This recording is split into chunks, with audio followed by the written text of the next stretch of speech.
Hello, hello! On se retrouve aujourd'hui pour une nouvelle vidéo.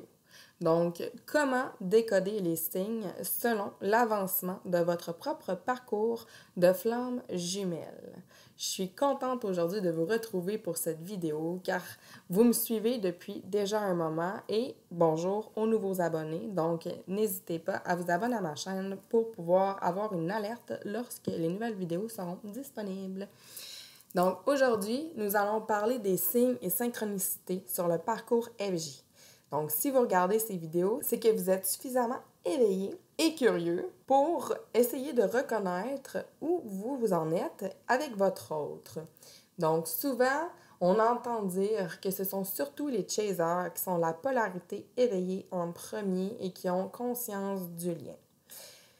Je défends cette idée avec le fait que moi-même, étant runner et étant éveillée au lien, il y a beaucoup plus de runners que ce que l'on pense qui sont éveillés au lien et qui sont dans l'avancement du parcours et qui se posent beaucoup de questions à savoir s'il va y avoir réunion ou pas avec son autre, malgré le fait que c'est nous qui ayons fui la relation. Donc, si vous êtes ici aujourd'hui, c'est que vous avez probablement déjà suffisamment travaillé sur vos polarités et sur l'équilibrage pour pouvoir essayer d'entrevoir s'il pourrait y avoir de possibles retrouvailles ou réunions avec votre autre ou autrement, simplement prendre des nouvelles de votre autre. Donc, comment se manifestent les signes de votre autre? Suivant, selon si vous avez des facultés ou des dons, vous pouvez soit par l'écriture inspirée demander directement comment votre autre se porte et où il en est dans sa propre avancée. Autrement, vous pouvez également prendre des médiums dans le sens où est-ce que vous pouvez poser votre question directement à un jeu de tarot ou d'oracle ou encore simplement le demander le soir avant d'aller vous coucher pour pouvoir avoir une réponse dans vos rêves. Important, si vous demandez une réponse dans vos rêves, tenez un carnet près de votre lit pour que dès votre réveil, vous puissiez noter ce rêve et l'analyser par la suite, soit instantanément ou plus tard. Donc, vous pouvez le faire autant de fois que vous le souhaitez. Autrement, vous pouvez également avoir des signes un peu plus clairs lorsque vous êtes ouvert aux signes et aux synchronicités, notamment par les heures miroirs, qui 11-11 représentent la relation de flamme jumelle. Autrement, il y a également les plaques d'immatriculation sur les voitures qui peuvent également donner des signes par la numérologie ou alors sur les panneaux publicitaires ou encore par l'entremise de vidéos ou simplement d'heures miroirs. Donc, important, analysez ces heures miroirs et à quelle fréquence vous revoyez le même nombre. Cela peut vous indiquer par rapport à vous-même où vous vous situez, mais également par rapport à votre autre et le lien de cette relation sacrée de flamme jumelle. Aussi, il peut y avoir des symboles, que ce soit des oiseaux, des roses, des bateaux. Donc, tout ce qui est symbolique et que vous revoyez à répétition, c'est un message de vos guides qui attire votre attention envers ce symbole pour pouvoir vous livrer un message. Aussi, les odeurs. Si une odeur revient constamment ou une odeur qui vous fait penser à votre autre revient à un moment précis, analysez ce à quoi vous êtes en train de penser ou ce que vous êtes en train de faire au moment précis où cette odeur se précipite à vous. Idem pour la numérologie, les symboles et tout ce qui est en lien avec les signes et synchronicités. Regardez par rapport à ce que vous êtes en train de faire, entendre, dire ou penser. Aussi, il peut y avoir des signes à travers la musique. Donc, que ce soit simplement une mélodie ou encore des paroles qui sont assez percutantes. Si vous êtes curieux par rapport à vos facultés et aimeriez les développer, il y a plusieurs trucs et astuces que vous pouvez faire, notamment par rapport au clairaudient, lorsque vous êtes en voiture ou simplement chez vous en train d'écouter une musique.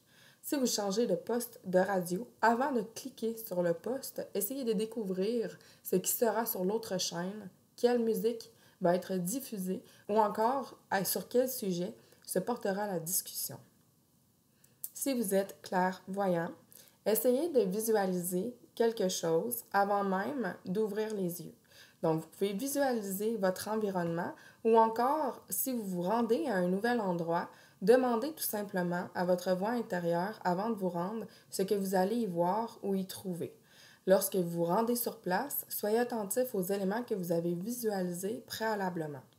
Autrement, vous pouvez également aller dans un endroit naturel pour tout simplement vous connecter avec la nature en fermant les yeux et en étant attentif par l'ouïe tous les sons que vous percevez et les images que vous pouvez voir dans votre écran mental, ce qui est similaire à un type de méditation consciente.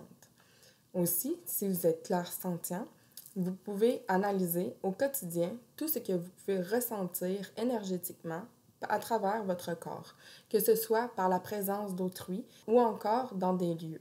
Lorsque vous vous trouvez par exemple en nature ou dans un bâtiment ou encore chez un ami, à l'école, analysez comment est-ce que vous vous sentez et le ressenti que vous avez. Vous pouvez également pratiquer justement cette connexion énergétique, notamment avec un arbre. Donc, en vous baladant en forêt, regardez attentivement les arbres et dirigez-vous intuitivement vers celui qui vous parle le plus. En apposant votre main sur cet arbre, vous allez pouvoir ressentir l'énergie de cet arbre, à savoir si c'est une énergie qui est positive et dans sa pleine vitalité, ou au contraire, si c'est un arbre qui est malade. En vous exerçant de cette façon, vous allez être encore plus à même d'être à l'écoute de vos ressentis et de votre intuition, mais également de savoir avec qui vous entrez en communication lorsque vous rencontrez une nouvelle personne ou lorsque vous côtoyez des gens que vous connaissez depuis un moment, mais que parfois cette énergie ne concorde pas avec la vôtre.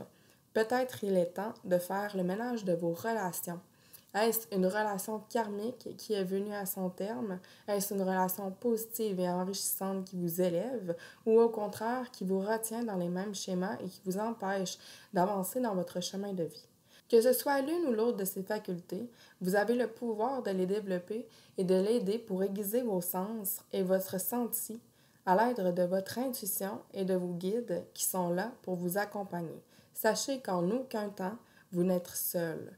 Vous êtes toujours accompagné de vos guides, alors osez leur demander des réponses à vos questionnements, quel que soit le moyen choisi, pour pouvoir recevoir cette réponse. Il leur fera plaisir de vous aider, de vous guider dans votre vie. Il est important de poser vos questions claires à vos guides et de croire en leur capacité de pouvoir vous aider sur votre chemin puisqu'ils respectent le libre arbitre et si vous ne demandez pas, ils ne pourront pas intervenir. Donc, vous pouvez essayer dès maintenant.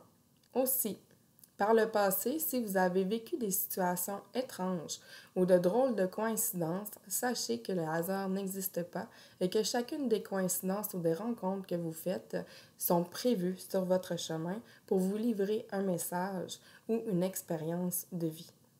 Merci à vous, portez-vous bien, à la prochaine.